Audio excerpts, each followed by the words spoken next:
Hello guys, welcome to my channel. Um, Today I kind of want to talk about what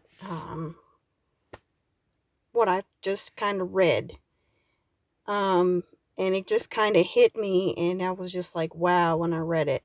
This picture here is a page from my 1 year Bible, and this is I think it's the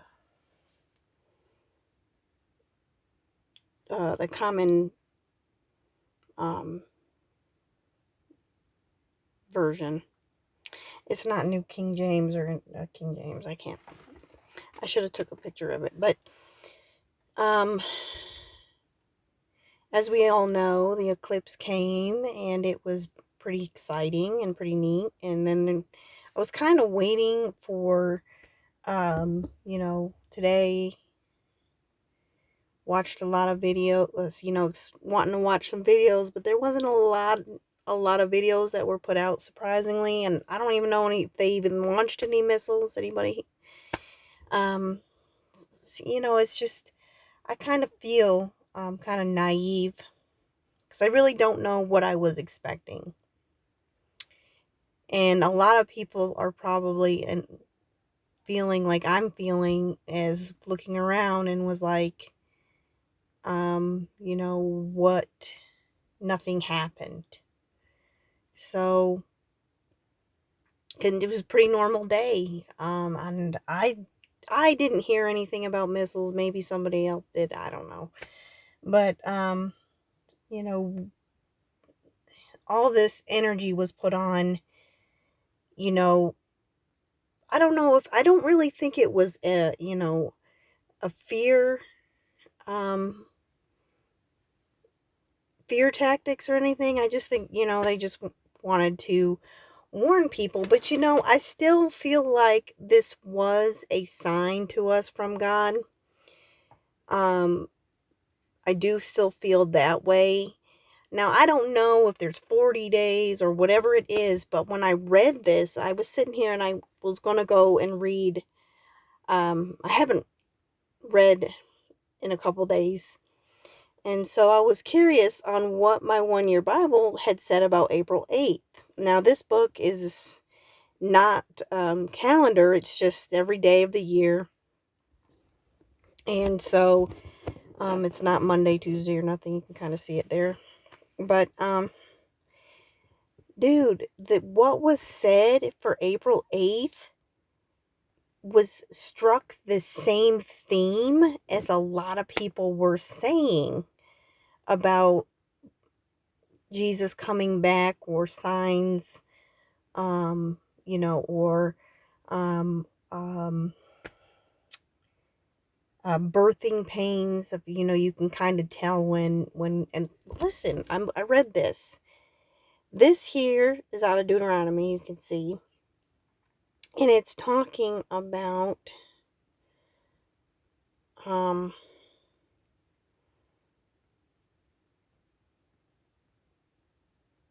about Israel, and how they had upset him. I mean,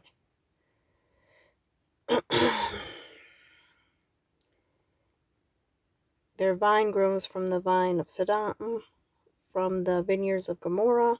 Their grapes are poison, and their clusters are bitter. Um,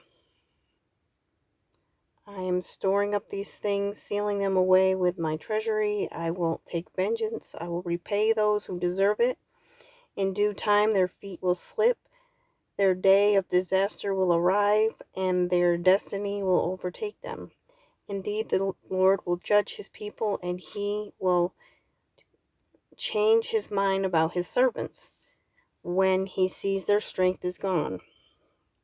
I don't know, when I read this, it was just, at first I didn't know who was speaking, but in one, and no one is left, slave or free. Then he will ask, where are their gods? The rocks they fled to for refuge? Where now are those gods who ate the fat of their sacrifices and drank the wine of their offerings? So right here, he's talking about how Israel was worshiping the other gods and doing these things. And now it's like he had had his fill of their iniquities and their... So now look, I myself am he, there is no... Yeah, so this is where I figured out it was God talking. There is no God other than me. I am the one who kills and gives life. I am the one, the great I am, see, whose wounds, who wounds and heals. No one delivers from my power. Now I raise my hand to heaven and declare, as surely as I live, when I sharpen my flashing sword and begin to carry out justice, I will bring vengeance on my enemies and repay those who hate me, and I will make my arrows drunk with blood. Let's see, there was a point to all this.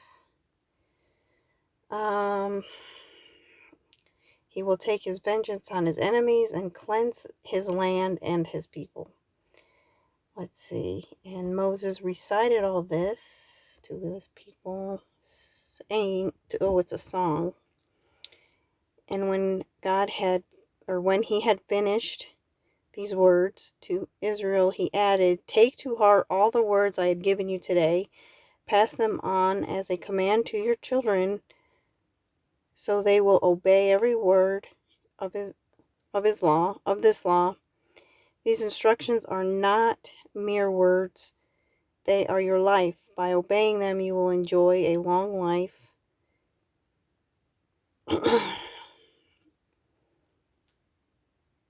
In the land you are crossing the Jordan River to occupy. So this was kind of before Moses had died. And see, my one-year Bible kind of hops around in it a little bit, so you're not being drug out on the same one. So then it goes to Luke 12:35 through 59. And this is where it really kind of hit me. Be dressed for service and well prepared, as though you were waiting for your master to return from the wedding feast, which is what we're waiting for. Jesus is our bridegroom, preparing a place for us, and he's coming back for us. So that's what struck me when I was reading this. I was like, oh my goodness, it's kind of weird to me, because this is just how this book was done this way, and it just was speaking this way for the 8th. And I just don't think it's coincidence. April 8th and all this. I mean, this book is the same every year, but it's crazy. Then you will be ready to open the door and let him in the moment he arrives and knocks. There will be special favor for those who are ready and waiting for his return. I tell you, he himself will seat them, put on an apron, and serve them as they sit and eat. He may come in the middle of the night or just before the dawn. But whenever he comes, there will be special favor for his servants who are ready. Emphasis on ready. I believe the bold is Jesus talking. It's not in red in this book for some reason. Know this, a homeowner who knew exactly when a burglar was coming, would not permit the house to be broken into. You must be ready at all times, for the Son of Man will come when least expected. Peter asked, Lord, is this illustration just for us or for everyone? And the Lord replied, I'm talking to any faithful, sensible servant to whom the master gives the responsibility of managing his household and feeding his family. If the master returns and finds that his servant has done a good job, there will be a reward. I assure you, the master will put that servant in charge of all that he owns. But if the servant thinks, my master won't be back in it for a while, and begins oppressing the other servants, partying and getting drunk, well, the master will return unannounced and unexpected. He will tear the servant apart and banish him with the unfaithful. The servant will be severely punished, for though he knew his duty, he refused to do it. And I feel like, man, that part hit me right here. You know, like, I know nothing happened yesterday, but I still, again, I gotta feel like I gotta say this. I still feel like this eclipse was a sign to not just America, but to anyone. I'm sure the other countries are who watch all this flow of stuff, and hopefully they kind of have seen this sign too, and are also getting ready and just repenting. And I mean, it's just funny to me that these scriptures are showing up on April 8th. I mean, I don't know. I'm not dating nothing. I'm not going to say, I've seen a couple other videos and they were saying, 40 days after this, sign. I don't know about that, but we don't know when exactly he's going to come. We should be like these servants that he's talking about in this parable. We need to be ready at all times. We must always be working as if the master is going to return at any time. And I think that's verse 42. And, not just for the fact that, okay, we're going to be rewarded, but I think the fact of hearing them saying that we had done a good job. How awesome is that going to be when we hear those words from our Lord? We had done a good job. See here. Where was I? But people who are not aware that they are doing wrong will be punished only lightly. Much is required from those to whom much is given, and much more is required from those to whom much more is given. I have come to bring fire to the earth, and I wish that my task were already completed.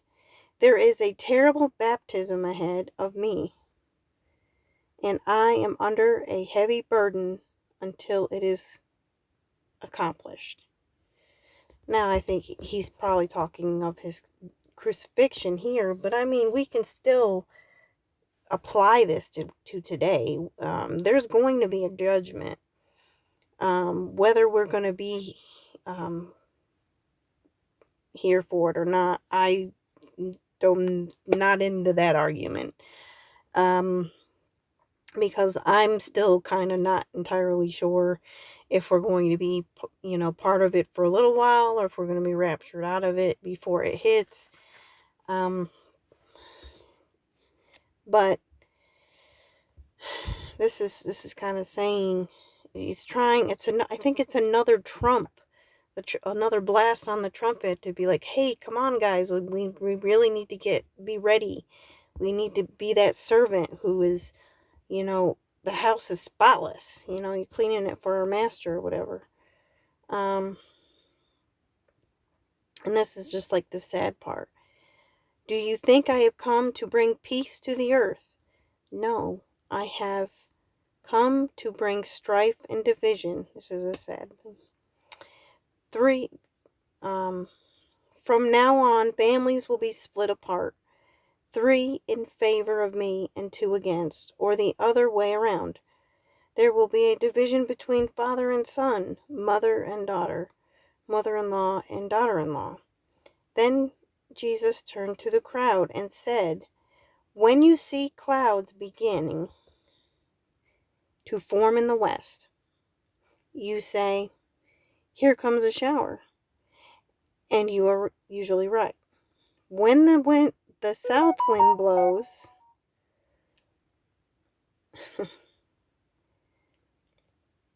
you say, today will be a scorcher. And it is. You hypocrites, you know how to interpret the appearance of the earth and the sky, but you can't interpret these present times. See, and that got me too when I read that. I was like, whew, okay. That was kind of crazy. Now it says April 9th, but April 9th starts down here below this line. I probably should have left it so it didn't confuse people. But this is still part of April 8th. But yeah, I mean, this is what a lot of what's going on now. People are still asleep and not even seeing these things as signs. And people are, blowing God's trumpet, trying to get him to say, hey, wake up. Why can't you decide for yourself what is right? If you are on the way to court and you meet your accuser, try to settle the matter before it reaches the judge, or you may be sentenced and handed over to an officer and thrown in jail. And if that happens, you won't be free again until you have paid the last penny. So then it goes to Psalm, and they all seem to be the same theme and the same idea. I don't know. This day, it just made sense to me that even though nothing happened yesterday, I still think we should be alert. Yet though God, did this to them, they continued to test his patience. They rebelled against the Most High and refused to follow his decrees. They turned back and were as faithless as their parents had been. They were as useless as a crooked bow. They made God angry by building altars to other gods. They made him jealous with their idols. When God heard them, he was very angry and he rejected Israel completely. Then he abandoned his dwelling at Shiloh, the tabernacle where he had lived among the people. He allowed the ark of his of his might, to be captured. He surrendered his glory into enemy hands. My book was creased there. He gave his people over to be butchered by the sword because he was so angry with his own people, his special possessions. Isn't that fun? What he thought of Israel and what he thinks of us. We are his special possessions if we give ourselves to him. But we can hurt him even though he's God. I mean, what is anger? Isn't it a reaction of hurt emotions or hurt feelings? Somebody said something and was disrespected you, and the disrespect hurts you in a way. And so, I mean, that's usually where, anger is provoked.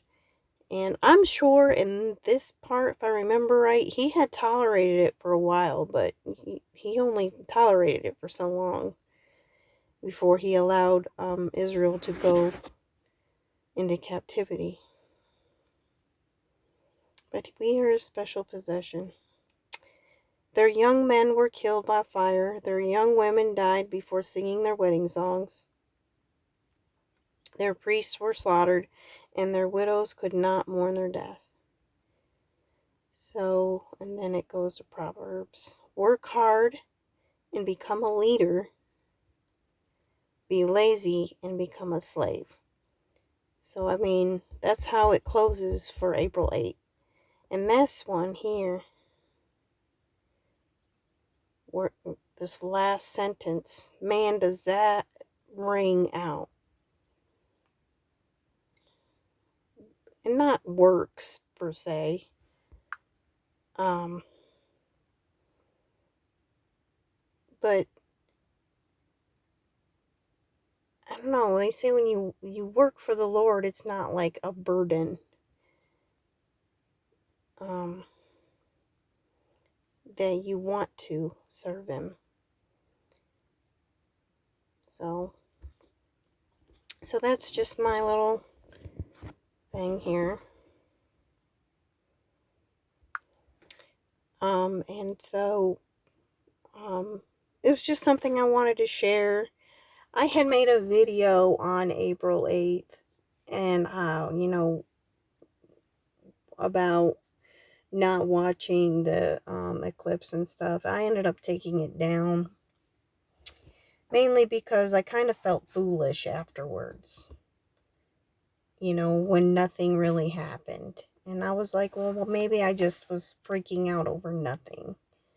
But reading this, it kind of did give me a little bit more encouragement to say, no, even though nothing happened, I still think it was a sign. So, I just pray for all those who have watched this video that has helped you somehow, and to encourage you to continue to search your heart and continue to ask the Lord for help with whatever sin and bondage that you're in. That he promises that he will help us break habits and addictions and of any kind, and he will give us the power to cast off demons and he will promise to keep them away. If you ask him to keep them away, me and the kids, that is a regular part of our prayer, is because we don't know what CERN is doing.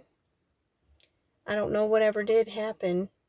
I haven't heard anything else about that yet either, but again, that's just a bunch of stuff I'm hearing on the Facebook reels. But but there is still demons and spiritual warfare, so and we regularly pray for the God to have our angels. We're all giving out our own angel to keep the demons away, and I think, y'all should start putting that in yours. So y'all have a good day, and may God bless you.